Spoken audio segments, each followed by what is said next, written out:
Good evening, my dear students, Standard 8th. Today we will study English literature, and in this English literature class, we will have the first poem from your book, that is The Lost Dances of Cranes, composed by Juliet Wilson. So before reading the poem, let's have a small introduction about the poet. Juliet Wilson. She was born in 1935 in Manchester and studied in Edinburgh where she still lives. यानी इनका जन्म 1935 में Manchester में हुआ था और इनकी पढ़ाई एडिनबर्ग में हुई जहां वह अभी भी रहती हैं. She has had over 50 poems published in United Kingdom poetry journals. She loves to write environmental poetry. She edits the blog magazine Bolts of Silk. This poem is a good example of her concern and anguish over the destruction of the environment. She is also a curator. Curator means one who looks after the things that are kept in the museum. यानी संग्रहालय में रखे वस्तुओं का जो देखभाल करते हैं उन्हें हम क्यूरेटर कहते हैं.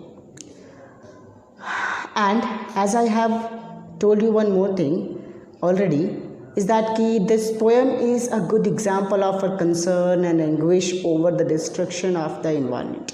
इट मीन्स कि this poem is dealt with her concern means कि कवित्री ने जो कविता लिखा है इस कविता में प्रकृति के प्रति उनका बड़ा ही लगाव और ख़ास करके जो विनाश हो रहा है आए दिन प्रकृति का environment that is going to be destroyed that is going to get destroyed by us means human beings. यानी हम लोग ही अपने सुख सुविधाओं के लिए जो प्रकृति का विनाश करते जा रहे हैं. तो इस विनाश के ऊपर कवित्री को काफ़ी दर्द भी होता है, काफ़ी तकलीफ़ भी होती है. तो अब हम पढ़ते हैं पोएम के बारे में. लेकिन पोएम को पढ़ने से पहले before coming back to the poem again let's have a small introduction about the poem as well. Students, here we have a small introduction about the poem. Actually this poem reflects on the evolution from the endangered species to the development of cities through the construction cranes. यानी construction cranes यानी जो JCB यानी जो बड़े बड़े machines हैं. ये poem जो है रिफ्लेक्ट करता है एक इवोल्यूशन, एक कह सकते हैं आप कि एक उस परिस्थिति की तरफ जहाँ इंडेंजर्ड स्पीसीज विलुप्त होते जा रहे हैं और सिटी जो है वो डेवलप करता जा रहा है. किसकी मदद से? तो कंस्ट्रक्शन क्रेन्स की मदद से, यानी जेसीबी और भी बड़े बड़े मशीन्स की मदद से जो बड़े बड़े अपार्टमेंट्स और बिल्डिंग को तैयार करने में यूज़ में लाए जाते हैं, इनका उपयोग किया जाता है. The poem is about the something which is from the past and does not exist any more in the present.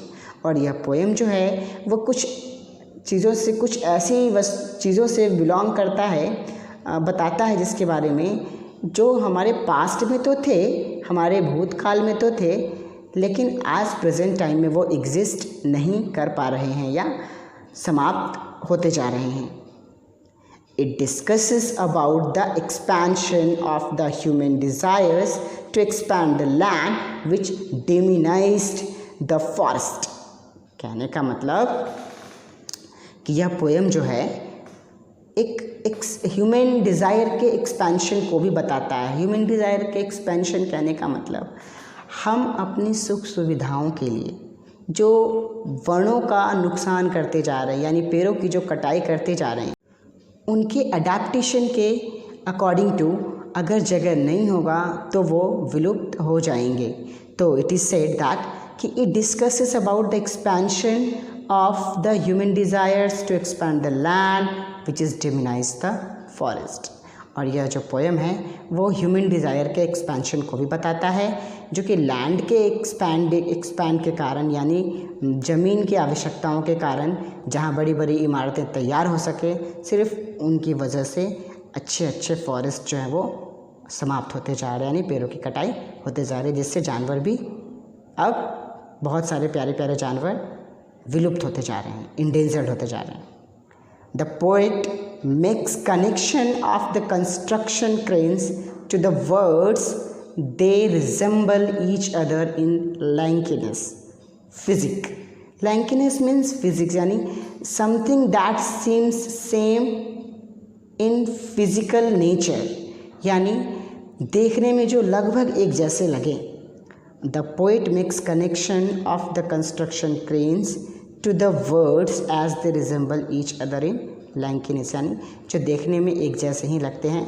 तो यहाँ कंस्ट्रक्शन क्रेन्स को एक्चुअली क्रेन्स वर्ड से रिजेंबल किया गया है, यानी कनेक्शन दिखाया गया, यानी उन लोगों के बीच में कनेक्टिविटी शो की गई है जो देखने में दोनों एक जैसे ही लगते हैं। एक्चुअली क्रेन्स भी कोई ऐसे वर्ड होते हैं जो जिनका काफ़ी लंबा गर्दन होता है, काफ़ी लंबा पैर होता है। तो कंस्ट्रक्शन क्रेन्स के साथ भी कुछ ऐसा ही रहता है, क्योंकि वो भी काफ़ी लंबा रहता है, काफ़ी ऊंचा रहता है। तो अगर लैंकिनेस की बात करें तो जस्ट वो देखने में एक जैसे लगते हैं, इसलिए पोएट ने उन दोनों के बीच में कनेक्शन भी शो किया है। She also describes how the construction of the city is destroying the words and we only have those memories now. Means कि कैसे आज कल के दिनों में हम सिटी बनाने के लिए सिर्फ नए नए शहरों का निर्माण करने के लिए हम किस तरह से पंछियों का नुकसान करते जा रहे हैं, उनके समाप्त का कारण होते जा रहे हैं, उनके डिस्ट्रक्शन का कारण होते जा रहे हैं, और अंत में हमारे पास सिर्फ बचती हैं तो उनकी यादें। This poem mainly focuses on doing something about the losses of natural world, यानी जो प्राकृतिक विश्व है, यानी जो विश्व की जो प्रकृति है वह किस तरह से आए दिन नुकसान होते जा रहा है उसका। यह कविता सिर्फ उस पर ही फोकस करती है, ड्वेल ऑन करती है, जिससे हम हो रहे नुकसान को, पर्यावरण में हो रहे नुकसान को समझने की कोशिश करेंगे। And a poem like this totally challenges its readers to do something that something should not be lost now. Means कि a poem like this totally challenges its readers to do something about the losses of the natural world, कि कुछ ऐसा किया जाए कि जो विश्व में जो प्रकृति का नुकसान हो रहा है, जो प्रकृति की जो प्रकृति की दशा हो रही है, हम उसको सुधारने में कोई अच्छा प्रयास करें। Now let's continue with the poem, which is composed by Juliet Wilson. At first, I will read the poem before you. Thereafter, we'll come to know how I'll have to read the poem. Okay, everyone? So, the poem is like this. Your fields are empty now. Only your ghosts dance. While cranes of other kind dance cities into being. All that remain of you are a fading crackle of your energy and some grainy video footage that people in the new cities will watch to marvel at the wonders the world once held. So this is the poem that you have to write in this way. Now we will have an explanation stanza by stanza. We have 3 stanzas in the poem and each stanza contains a deep meaning in it. So let's continue with the first stanza. So your fields are empty now, only your ghosts dance, while cranes of another kind dance cities into being.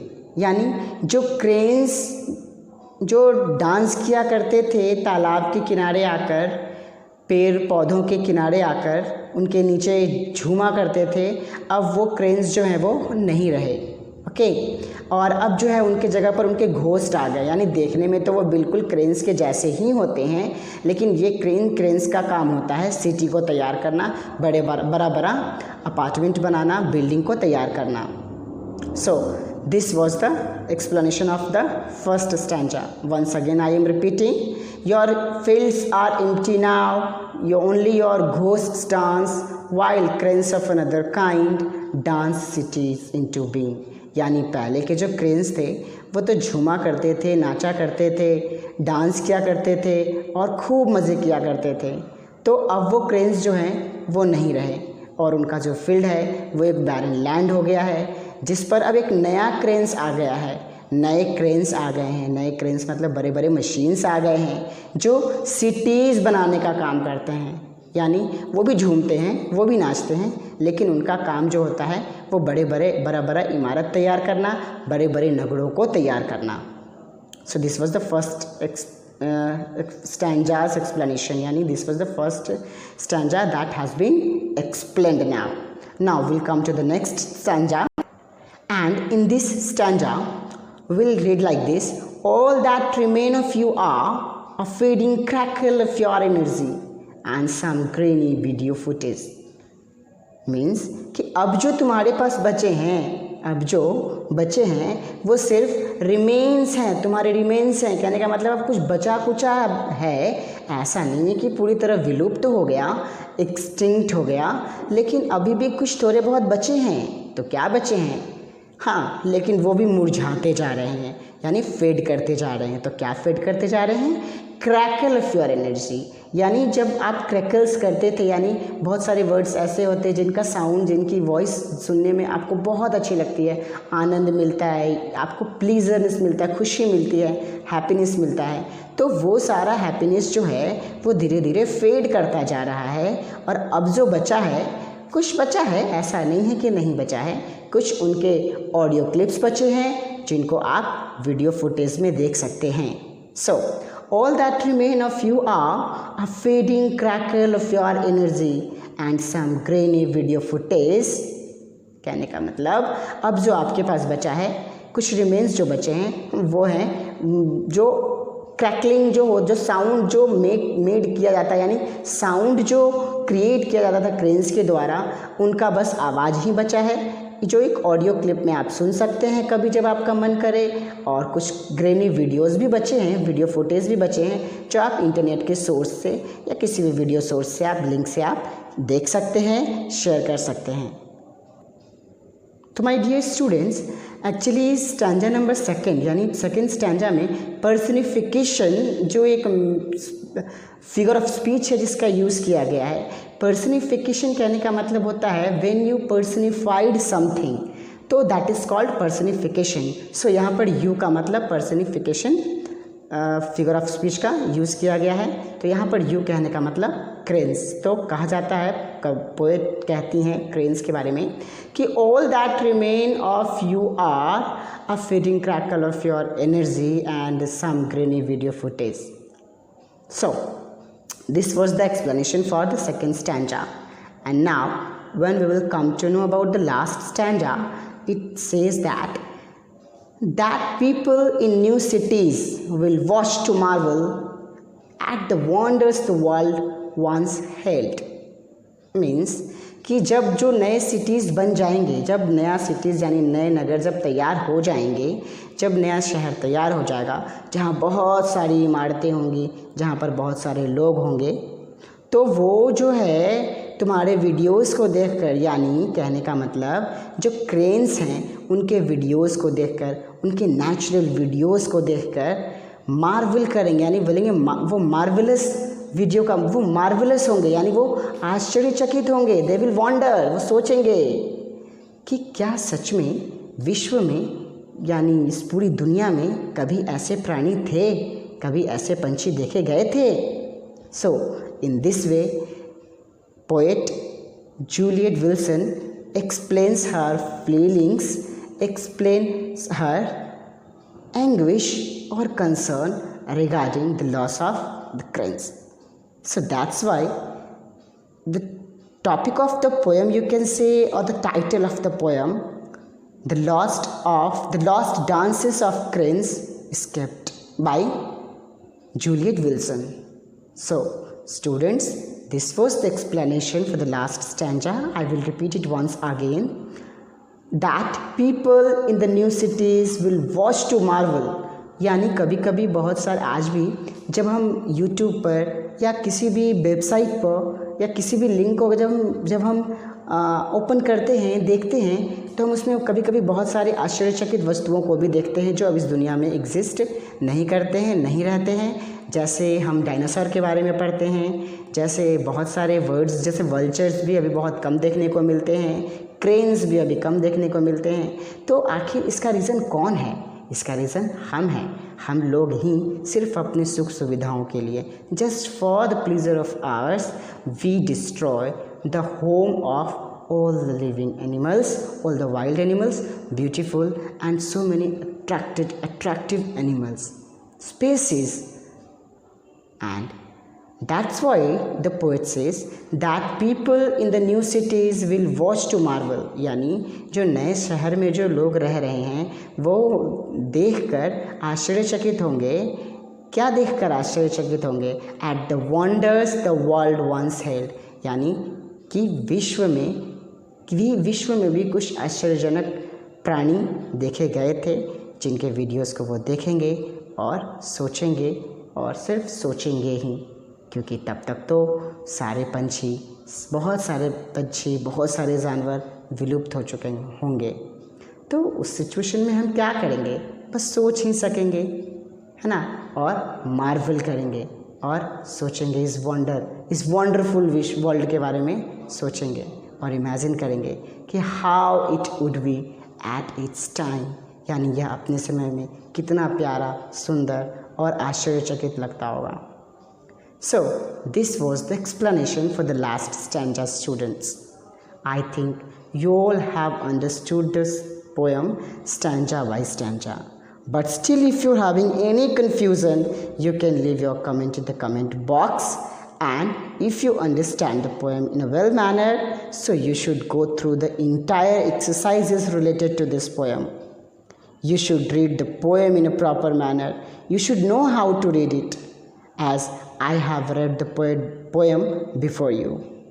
So this is my best wishes for you, and go through the poem. That is a very wonderful poem composed by Juliet Wilson. So it is a wonderful poem. Now it's your duty to go through the poem and try to solve all the exercises related to this poem. And if you need to ask anything, you can ask with the help of Teno application also, or anything if you feel that you need to ask. Wherever you are having problems or confusion, you can leave your comment in the comment box. Again, I have repeated the same thing. Thank you everyone. Keep on reading and keep on doing your good. Thank you all of you.